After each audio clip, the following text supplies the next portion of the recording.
ദേശീയ രാഷ്ട്രീയം ഉറ്റുനോക്കുന്ന ഹരിയാന ജമ്മു കാശ്മീർ നിയമസഭാ തെരഞ്ഞെടുപ്പിന്റെ ഫലം അറിയാൻ ഇനി മണിക്കൂറുകൾ മാത്രമാണ് ശേഷിക്കുന്നത്. കൃത്യം രാവിലെ 8 മണിക്ക് തന്നെ കൗണ്ടിംഗ് ആരംഭിക്കുകയും ചെയ്യും.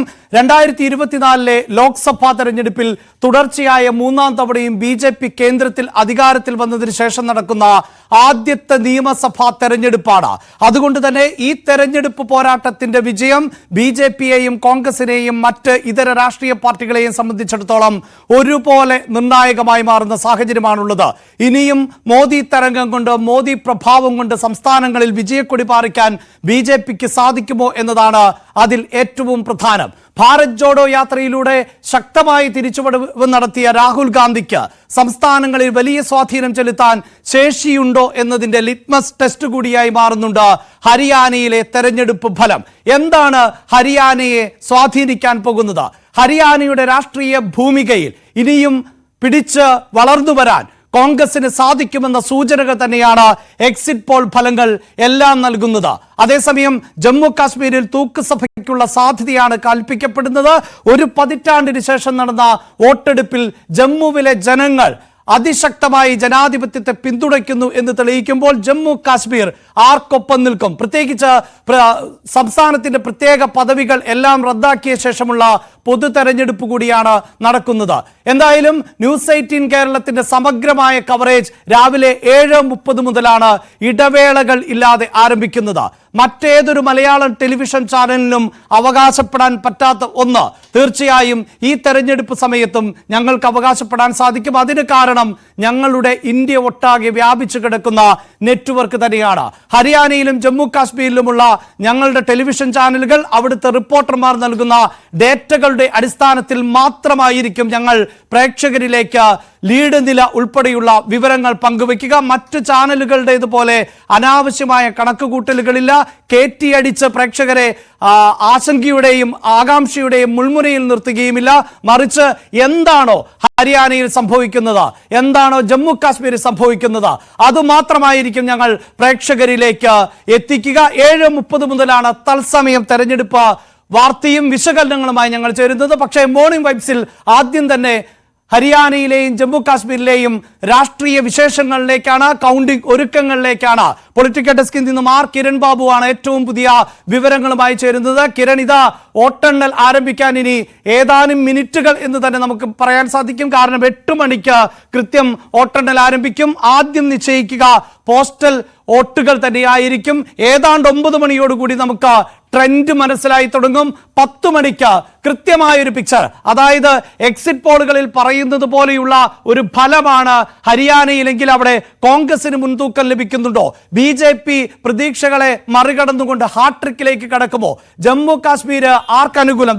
പ്രേക്ഷകർക്ക് ഇപ്പോൾ ദൃശ്യങ്ങളിൽ അടക്കം കാണാൻ സാധിക്കുന്നുണ്ട്. കൗണ്ടിംഗ് സ്റ്റേഷനുകളിലെ വലിയ തിരക്ക്. ഉദ്യോഗസ്ഥർ ഉൾപ്പെടെയുള്ളവർ, വോട്ടെണ്ണലിനെത്തിയിട്ടുള്ള ഉദ്യോഗസ്ഥർ ഉൾപ്പെടെയുള്ളവർ കൗണ്ടിംഗ് സ്റ്റേഷനുകളിലേക്ക് എത്തുന്നതിന്റെ ദൃശ്യങ്ങൾ. ബൂത്ത് ഏജന്റുമാർ, അതോടൊപ്പം കൗണ്ടിംഗ് ഏജന്റുമാർ ഉൾപ്പെടെയുള്ളവരെ ദേഹപരിശോധന നടത്തിക്കൊണ്ട് കടത്തിവിടുന്നതിന്റെ ദൃശ്യങ്ങൾ. ഇങ്ങനെയുള്ള കൗണ്ടിംഗ് സ്റ്റേഷനുകളിൽ നിന്ന് ഞങ്ങളുടെ റിപ്പോർട്ടർമാർ തത്സമയം നൽകുന്ന ഡേറ്റകളുടെ അടിസ്ഥാനത്തിൽ ഞങ്ങളുടേത് മാത്രമായ ആപ്പ് ഉപയോഗിച്ചുകൊണ്ട് കാൽക്കുലേറ്റ് ചെയ്തിട്ടുള്ള ഡേറ്റകളായിരിക്കും പ്രേക്ഷകരിലേക്ക് വളരെ കൃത്യമായി വ്യക്തമായി എത്തിക്കാൻ സാധിക്കുക. ഒപ്പം മാജിക് ബോളിന്റെ സഹായത്തോടു കൂടി ഇതിനു മുമ്പ് ഹരിയാനയിലും ജമ്മു കാശ്മീരിലും നടന്നിട്ടുള്ള തെരഞ്ഞെടുപ്പുകൾ, ആ തെരഞ്ഞെടുപ്പുകളിൽ ഏതൊക്കെ മുന്നണികളാണ് മുന്നിൽ നിന്നത്, എന്തൊക്കെ ഘടകങ്ങളായിരുന്നു വോട്ടിനെ സ്വാധീനിച്ചത്, ഓരോ ജാതിമത സമവാക്യങ്ങളും ഏത് തരത്തിലാണ് പ്രവർത്തിച്ചത് എന്നതുൾപ്പെടെയുള്ള ഡേറ്റകൾ വളരെ കൃത്യമായി പ്രേക്ഷകരിലേക്ക് പങ്കുവയ്ക്കാൻ സാധിക്കും. കിരൺ, നമുക്ക് ദൃശ്യങ്ങളിൽ കാണാൻ സാധിക്കുന്നുണ്ട് കൗണ്ടിങ്ങിനുള്ള ഒരുക്കങ്ങൾ അത് അവസാന വട്ടത്തിലാണ്. കൃത്യം 8 മണിക്ക് കൗണ്ടിംഗ് ആരംഭിക്കുന്നു. എന്താണ് ഏറ്റവും പുതിയ വിവരങ്ങൾ? അഭിലാഷ്, രാഹുലോ നരേന്ദ്രമോദിയോ BJPയോ കോൺഗ്രസോ ആ വലിയ ചോദ്യത്തിന് മുന്നിൽ നിൽക്കുകയാണ്. ലോക്സഭാ തെരഞ്ഞെടുപ്പിന് ശേഷം നടക്കുന്ന ആദ്യ തെരഞ്ഞെടുപ്പാണ്. കേന്ദ്ര സർക്കാരിന്റെ ഒരു വിലയിരുത്തൽ എന്നുകൂടി വേണമെങ്കിൽ പറയാം. ലോക്സഭാ തെരഞ്ഞെടുപ്പിന് തൊട്ടു പിന്നാലെ നടക്കുന്ന തെരഞ്ഞെടുപ്പ്. ഇനി വരാൻ പോകുന്നത് വലിയ സംസ്ഥാനങ്ങളുടെ തെരഞ്ഞെടുപ്പാണ്. അതിന് മുന്നോടിയായിട്ടുള്ള ഫലം കൂടിയാണ് വരുന്നത്. ഇപ്പോൾ വരുന്ന സൂചനകൾ അനുസരിച്ച് നിലവിൽ ഹരിയാനയിൽ കോൺഗ്രസിന്റെ ഭരണം ഏറെക്കുറെ ഉറപ്പാണ് എന്നുള്ള എക്സിറ്റ് പോൾ ഫലങ്ങളാണ് വന്നത്. എന്നാൽ ജമ്മു കാശ്മീരിൽ കോൺഗ്രസ് നാഷണൽ കോൺഫറൻസ് സഖ്യത്തിന് മേൽക്കൈ നൽകുന്നുണ്ടെങ്കിലും പല സർവേകളിലും തൂക്ക് മന്ത്രിസഭയിലേക്ക് വരാനുള്ള സാധ്യതയും അവർ തള്ളിക്കളയുന്നില്ല. അവിടെ PDPയുടെ സീറ്റും മറ്റുള്ളവരുടെ സീറ്റും എല്ലാം വളരെ നിർണായകമാണ്. ഈ മറ്റുള്ളവർ എന്ന് പറയുമ്പോൾ പലരും BJPയുമായി ചേരാനും ഇന്ത്യ മുന്നണിയുമായി ചേരാനും ഒക്കെ സാധ്യതയുള്ള പാർട്ടികളൊക്കെ തന്നെയാണുള്ളത്. ഇവർ ഓരോരുത്തരുടെയും അത്തരം അവകാശവാദങ്ങളൊക്കെ ഉന്നയിക്കുന്നുണ്ട്. എന്തായാലും വരാൻ പോകുന്ന മഹാരാഷ്ട്ര തെരഞ്ഞെടുപ്പിനൊക്കെ മുന്നോടിയായി നടക്കുന്ന ഈ തെരഞ്ഞെടുപ്പിന്റെ ഫലം ഇന്ത്യയിലെ മറ്റു സംസ്ഥാനങ്ങളിലെ തെരഞ്ഞെടുപ്പ് ഫലത്തെ കൂടി എന്തായാലും സ്വാധീനിക്കുന്നതായിരിക്കും. കഴിഞ്ഞ ലോക്സഭാ തെരഞ്ഞെടുപ്പിൽ ഈ എക്സിറ്റ് പോൾ ഫലങ്ങൾ പലതും തെറ്റിപ്പോയിരുന്നു. BJPക്ക് വലിയ ഭൂരിപക്ഷം ഉണ്ടാവും എന്ന തരത്തിലൊക്കെയായിരുന്നു എക്സിറ്റ് പോൾ ഫലങ്ങൾ വന്നിരുന്നത്. പക്ഷേ അങ്ങനെ അന്തിമ ഫലം എക്സാറ്റ് പോളിന്റെ ഫലം വന്നപ്പോൾ അങ്ങനെ ആയിരുന്നില്ല ഉണ്ടായിരുന്നത്. എക്സാറ്റ് പോളിൽ വന്നത് BJPക്ക് ആ തരത്തിലേക്കുള്ള ഭൂരിപക്ഷം വന്നില്ല. ഒറ്റയ്ക്ക് കേവല ഭൂരിപക്ഷം കടക്കാൻ കഴിഞ്ഞില്ല. അവിടെ രണ്ട് പ്രധാനപ്പെട്ട ഘടകകക്ഷികളുടെ സഹായത്തോടു കൂടിയാണ് അധികാരം നിലനിർത്താൻ കഴിഞ്ഞത്. ഇവിടെയും അതുപോലെ തന്നെ തെറ്റാൻ സാധ്യതയുണ്ട് എന്നാണ് BJPയുടെ പ്രതീക്ഷ. എന്നാൽ അങ്ങനെയല്ല. കഴിഞ്ഞ ലോക്സഭാ തെരഞ്ഞെടുപ്പിന്റെ കണക്കുകൾ വെച്ച് തന്നെയാണ് ഇപ്പോഴും കോൺഗ്രസ് അവകാശവാദങ്ങൾ നിരത്തുന്നത്. കഴിഞ്ഞ ലോക്സഭാ തെരഞ്ഞെടുപ്പിൽ ഹരിയാനയിൽ 10ൽ 5 സീറ്റുകളായിരുന്നു BJPക്കും കോൺഗ്രസിനും ലഭിച്ചെങ്കിൽ അവിടെ നിയമസഭാ സീറ്റുകളിലേക്ക് അത് കൺവേർട്ട് ചെയ്ത് കഴിഞ്ഞാൽ ആ സമയത്ത് തന്നെ 50+ സീറ്റിലേക്ക് കോൺഗ്രസിന് വിജയമുണ്ടായിരുന്നു. 50ലേറെ സീറ്റുകളിൽ കോൺഗ്രസിനായിരുന്നു നിയമസഭാ കണക്ക് നോക്കുമ്പോൾ അവിടെ ഭൂരിപക്ഷം ഉണ്ടായിരുന്നു. ആ കണക്കുകൾ പറയുന്നു. അതിനുശേഷം അവിടെ ഉണ്ടായ രാഷ്ട്രീയ മാറ്റത്തെക്കുറിച്ച് പറയുന്നു. എന്തായാലും കോൺഗ്രസ് വലിയ പ്രതീക്ഷയിൽ തന്നെയാണ് നിൽക്കുന്നത്. INLDയും അങ്ങനെ പ്രകടനം മെച്ചപ്പെടുത്താമെന്നുള്ള പ്രതീക്ഷ INLDക്കുമുണ്ട്. മറ്റൊന്ന് ദുഷ്യന്ത് ചൗത്താലയുടെ JJP ആണ്. JJPയുടെ പ്രതീക്ഷയും കഴിഞ്ഞ BJPയുടെ ഒപ്പം ചേർന്ന് 10 സീറ്റുകൾ ഉണ്ടായിരുന്നു കഴിഞ്ഞ തവണ. ആ 10 സീറ്റുകൾ ഉപമുഖ്യമന്ത്രിയായിരുന്നു ദുഷ്യന്ത് ചൗത്താല. അത് BJP ബന്ധം ഉപേക്ഷിച്ചാണ് ദുഷ്യന്ത് ചൗത്താല പുറത്തു വന്നത്. എന്നാൽ ഇക്കുറി അങ്ങനെ കോൺഗ്രസ് സഖ്യത്തിലല്ല മത്സരിക്കുന്നത് എന്നുള്ള പ്രത്യേകത കൂടി ദുഷ്യന്ത് ചൗത്താലയ്ക്കുണ്ട്. JJP മത്സരിക്കുമ്പോൾ 10 സീറ്റ് വരെ കഴിഞ്ഞ തവണ നേടിയ പാർട്ടിക്ക് പക്ഷേ ഏതെങ്കിലും എക്സിറ്റ് പോൾ ഫലത്തിൽ അങ്ങനെ ഒരു 10 സീറ്റ് വരെ നൽകുന്നില്ല. 3 സീറ്റ്, 4 സീറ്റ്, 6 സീറ്റ് വരെയൊക്കെയാണ് പരമാവധി നൽകുന്നത്.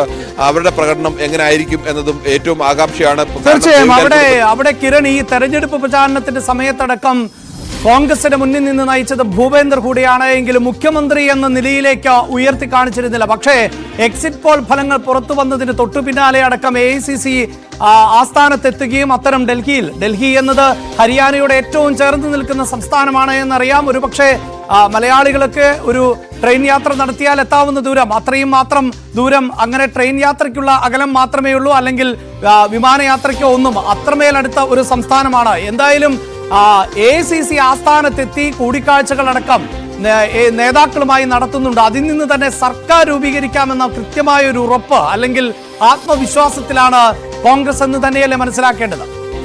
100% അത്തരമൊരു ആത്മവിശ്വാസത്തിൽ തന്നെയാണ് കോൺഗ്രസ് നിൽക്കുന്നത്. കോൺഗ്രസിനെ സംബന്ധിച്ച് ഹരിയാനയിൽ ആരാവും മുഖ്യമന്ത്രി എന്നത് ഉയർത്തിക്കാട്ടിയായിരുന്നില്ല മത്സരം. പ്രധാനമായും കർഷക സമരങ്ങൾ മുതൽ അവിടുത്തെ ഗുസ്തിക്കാരുടെ സമരം, അങ്ങനെ നിരവധി വിലക്കയറ്റം, അഗ്നിവീറിന്റെ വിഷയങ്ങൾ, അങ്ങനെയുള്ള വിഷയങ്ങളെല്ലാം ഉയർത്തിക്കാട്ടിയായിരുന്നു പ്രധാനമായും മത്സരം നടന്നത്.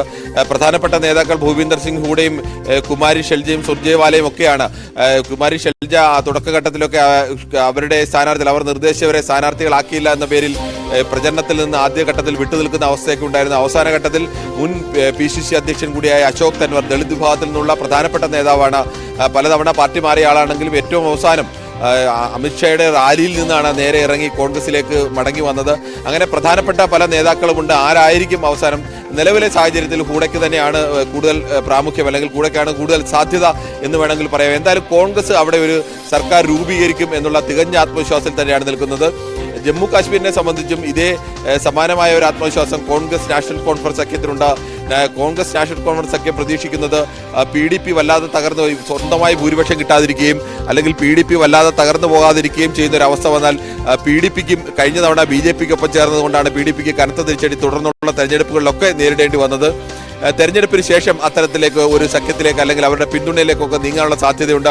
അത്തരം ചില നീക്കങ്ങൾ കൂടി നേരത്തെ തന്നെ ഇപ്പോൾ ഉമർ അബ്ദുള്ളയൊക്കെ കഴിഞ്ഞ ദിവസം തന്നെ മുഹമ്മദ് മുഫ്തിയുമായി ചേർന്ന് നടത്തിയിരുന്നു. അത്തരം സാധ്യതകൾ കൂടി രണ്ടിടത്തും ആലോചിക്കുന്നുണ്ട്.